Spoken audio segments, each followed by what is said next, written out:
Teman-teman masih ingat pada saat itu kami pernah membahas mobil listrik murah dari Kurnia Motors dengan harga 75 juta rupiah. Dan sekarang saya sedang berada di showroom baru Kurnia Motors dan ingin membahas mobil listrik baru dari mereka. Ini dia K Cooper.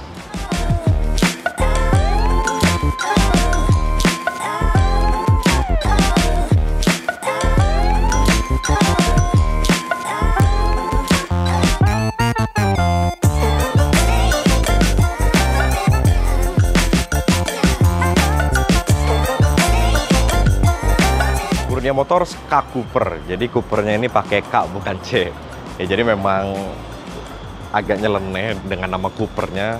Kalau dilihat beberapa bagian itu ada kemiripan dengan mobil Mini Cooper. Contoh headlamp. Ini headlampnya bentuknya menyerupai Mini Countryman, begitu juga dengan grillnya. Tapi secara desain keseluruhan memang berbeda. Dan untuk headlamp, lampu utama dia sudah full LED, baik dari lampu utama, DRL, lampu sen, bahkan juga sampai fog lampnya juga sudah LED. Untuk grillnya, ini grillnya dia tanpa lubang ya, jadi hanya desain karena memang tidak ada aliran udara untuk ke dalam ruang mesin karena memang ini mobil listrik tidak pakai radiator. Nah, untuk kaki-kaki, velg ukuran 12 inci dengan profil ban 155/70 ring 12. Untuk pengeremannya pun juga sudah rem cakram, tapi belum ABS. Dan kalau kita lihat ke samping nih, bagian atapnya dia menjulang tinggi ke atas dengan ini dia ada ala-ala roof rail untuk bisa dipasangkan roof box ya, seperti itu. Dia 4 pintu, 5 seater.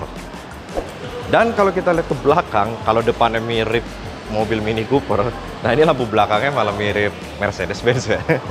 Karena kalau lampunya dinyalain ini bisa dilihat aksennya itu mirip dengan Mercedes-Benz, ada 2 lampu bertumpuk. Ini lampu sen dan lampu mundurnya, semuanya juga sudah LED. Untuk chargingnya, ini dia portnya di sini nih. Nah, ini soketnya ada di belakang, jadi biasanya kan ada di samping, ini di belakang. Terus juga dia udah ada sensor parkir dan kamera parkir. Nah, kamera parkirnya ini tertanam di sini. Dan mobil ini ada 2 tipe, varian standar dan varian hyper. Dimana kalau varian standar, dia soket chargernya ini masih pakai AC Type 2, sedangkan yang tipe hyper, dia sudah pakai DC fast charging. Dan kapasitas baterai pun juga memang berbeda, nanti saya akan jelaskan lebih lanjut.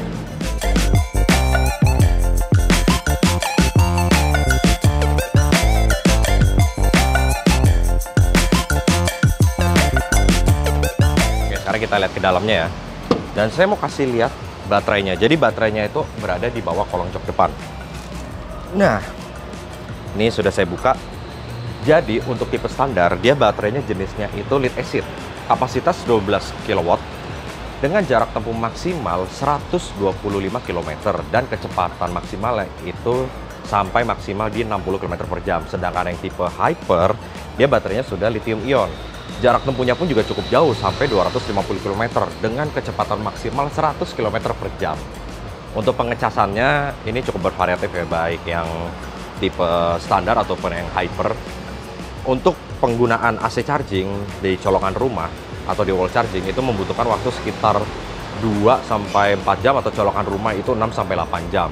Dan kalau yang fast charging, DC fast charging di tipe hyper itu hanya sekitar 2 jam dari 0-100%.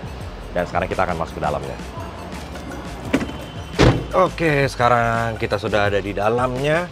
Dan saya nyalain dulu. Jadi untuk nyalainnya dia masih pakai kunci, anak kunci. Dicolok sini.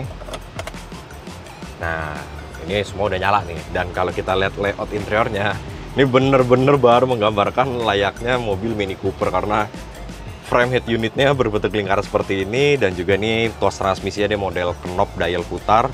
Dan sudah ada pengoperasian AC. Saya nyalakan dulu. Nggak tahu beberapa akhir ini panas ya, bukan main. Dan menariknya AC mobil ini tuh cukup dingin loh. Jadi kalau untuk penggunaan harian dalam kondisi cuaca panas seperti ini AC udah cukup membantu untuk mendinginkan kabin. Dan kita lihat lebih lanjut, setirnya. Dia bahkan juga sudah ada steering switch button. Jadi untuk mengoperasikan head unit dari setir dia sudah ada. Tapi memang setirnya nggak bisa diatur. Dengan posisi duduk yang cukup rendah dan setirnya cukup tinggi, memang ya nyaman sebenarnya. Tapi untuk pandangannya jadi agak kurang maksimal ke depannya. Bahkan dengan postur saya yang 170 cm itu masih agak ketutup oleh dashboard. Dan joknya pun juga sudah jok kulit, rem tangan, rem parkir manual, Seat beltnya dia juga sudah 3 titik yang model tensioner ya, jadi dia udah bisa apa namanya ngenahan. Dan untuk tipe Hyper dia sudah dilengkapi dengan airbag di 2 sisi, bagian setir dan dashboard depan. Kalau yang tipe standar ini dia belum ada airbag ya. Nah, selain dari layout dashboard yang ala-ala ini juga panel instrumennya dia model layar digital tapi belum screen. Panel instrumen ini menampilkan kecepatan, terus juga kapasitas baterai, voltase baterai, dan juga trip. Untuk sebelah kiri, ini untuk pengoperasian lampu, baik lampu sen, lampu kecil, lampu utama, dan lampu jauh. Dan di sebelah kanan ini untuk pengoperasian wiper. Joknya bisa sliding, bisa reclining, dan juga sudah kulit. Dan jendelanya sudah power window. Nah, ini power window untuk ke 4 sisi ya. Dan juga dia sudah dilengkapi dengan speaker di pintu. Tapi spion pengaturannya masih manual. Dia belum ada auto retract atau pengaturan kaca spion. Manual pakai tangan. Oke, sekarang kita duduk di bagian jok belakang. Jadi ini 5-seater. Nah, ya memang agak sempit ya karena mobilnya ukurannya kompak. Ini juga posisi mengemudi saya. Dan bisa dilihat ini dengkul saya udah hampir mentok. Tapi headroomnya lega karena memang modelnya itu menjulang tinggi ke atas ya. Ini dia sandarannya kaku, fix ya, maksudnya nggak bisa disetel. Malah hanya bisa dilipat ke depan untuk menambah kapasitas ruang di bagasi. Ini armrest, jendela belakang juga sudah power window. Dia nggak ada pegangan tangan.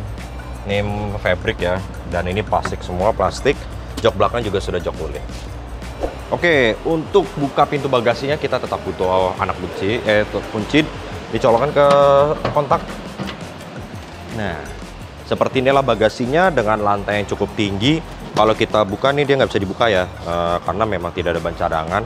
Dan yang tadi saya bilang jok belakang bisa dilipat ya hampir rata lantai untuk menambah kapasitas ruang bagasi karena mengingat ukuran mobil ini kompak. Jadi kalau mau bawa barang ya cukup banyak.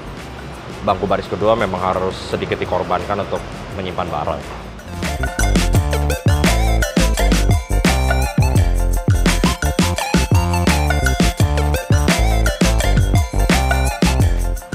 Dan sekarang kita akan coba langsung mobil ini gimana rasa berkendaranya. Jadi lanjut aja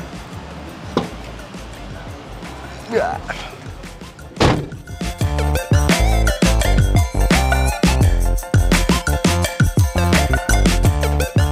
Oke, jadi ini sekarang kita sedang jalan. Nah, untuk kelengkapan lampu sen segala macam dia udah lengkap ya, lampu dim. Nah, dan feeling posisinya memang ini kan mobilnya joknya itu rendah tapi setirnya posisi tinggi. Jadi sebenarnya untuk posisi nyaman, tapi bagi saya pribadi dengan postur 170 cm pandangan ke depan ini memang agak sedikit susah. Jadi sesekali kadang harus agak dongak gitu ya.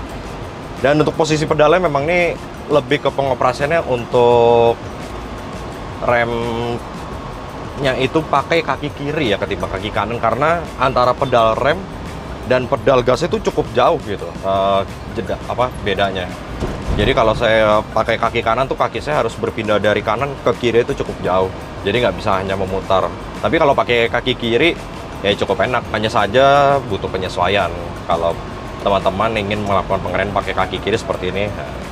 Dan untuk feeling remnya, pedalnya memang injakannya cukup dalam, tapi karena dia sudah pakai booster remnya juga sudah cakram ya, jadi cukup enak feeling remnya. Nah, ini kita coba muter-muter. Untuk respon tenaganya ini saya coba jalan santai, saya coba bejek. Nah, dia penyaluran tenaganya tuh cukup smooth ketimbang mobil listrik kebanyakan yang penyaluran tenaga kan cukup instan, cukup menghentak. Buat orang-orang yang tidak terbiasa sedikit kaget ya. Tapi kalau di mobil ini, nah ini cukup enak. Nah, ini pengeremannya pun juga cukup smooth. Bahkan saya pakai kaki kiri pun cukup smooth. Kalau pakai kaki kanan lebih enak lagi, tapi posisi kakinya memang nggak terbiasa, harus berpindah cukup jauh dari kanan ke kiri. Begitu sebaliknya. Nah, untuk lampu sennya kita harus matikan, balik switchnya ke normal. Untuk penggunaan komuter dalam kota Cooper ini ya cukup mumpuni dengan kecepatan maksimal 60 km per jam, dengan jarak tempuhnya sampai sekitar 120 atau 125 km ya. Ini sudah lebih dari cukup untuk penggunaan harian. AC-nya pun juga sudah terasa dingin bahkan di panas terik saat ini ya. Maaf. Untuk penggunaan komuter harian sudah cukup ini. Ngantar anak sekolah atau pergi ke pasar atau misalkan dari rumah ke kantor dengan jarak PP katakanlah 20-30 km. Kurnia Motors Cooper ini sudah cukup mumpuni untuk mendukung mobilitas Anda komuter harian dalam kota ya. Tapi kalau untuk ke luar kota memang secara konstruksinya memang berbeda ketimbang mobil listrik lainnya. Ini dari segi harga yang ditawarkan dan untuk peruntukannya sudah lebih dari cukup ini mobil. Oke, untuk bandingan suspensinya meskipun rodanya ukurannya peleknya 12 inci ya, tapi masih terbilang cukup ideal untuk sebuah mobil listrik sekecil ini.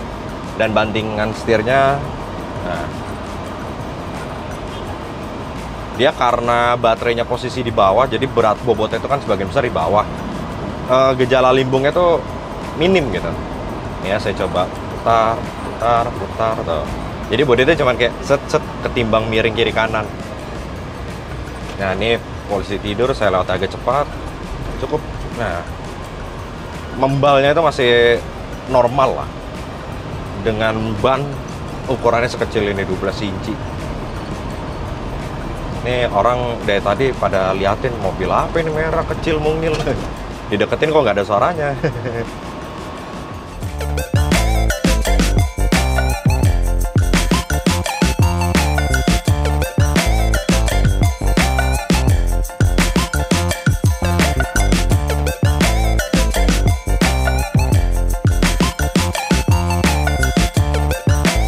Kurnia Motors Cooper dijual mulai dari harga 85 juta untuk tipe standar dan 135 juta untuk tipe yang hyper. Jika teman-teman berminat untuk melakukan pembelian mobil listrik ini, unit akan dikirimkan sekitar bulan Juni. Dan pihak Kurnia Motors sendiri menjamin buyback guarantee 100%. Nah, jadi bagaimana teman-teman dengan mobil listrik dari Kurnia Motors terbaru ini? Mungkin teman-teman bisa isi kolom komentar di bawah. Dan jangan lupa klik like dan subscribe di channel Elmo Electric Mobility. Terima kasih telah menonton.